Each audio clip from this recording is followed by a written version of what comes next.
delighting you always.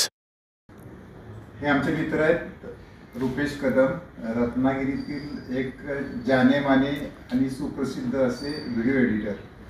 बरेच दिवस त्यांना DSLR घ्यायचा होता आणि खास करून कॅननचा, कारण कॅननचे कलर्स म्हटल्यानंतर कॅननची मॉडेल पण तेवढीच आहेत. मग घ्यायचा कोणता हा बरेच दिवस आमची चर्चा चालू होती.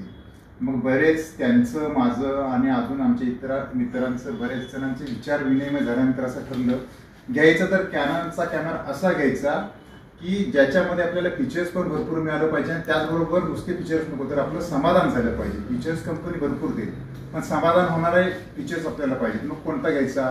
पहिल्यांदा आम्ही म्हणालो की R5 Mark II घ्यायचा.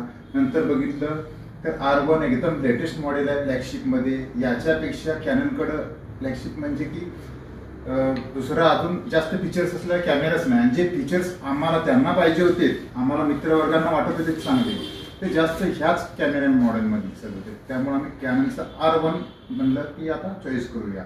परत म्हणलं R1 म्हटल्यानंतर त्यावर किट लेन्स कोणती घ्यायची, किट लेन्स घ्यायची कुठली? तर मग काय काय वेळा असं मला वाटलं की 70-80 घ्यायला पाहिजे. त्यांचं मत होतं नाही, मला एकच लेन्स अशी पाहिजे की जी मला 85, 35 आणि शिवाय 70-80ची पण मला बरीचशी गरज भरून काढेल. एक नवीन मॉडेल आलेलं आहे 24-105 f2.8, जे आम्हाला जास्त बोके पण देईल, जास्त लाईट पण आम्हाला मिळेल, शार्पनेस पण तेवढा चांगला असणार आहे, कलरची डेप्थ पण चांगली असणार आहे. या सगळ्या दृष्टिकोनातून आपण 24-105 2.8 ही लेन्स घ्यायची ठरवली.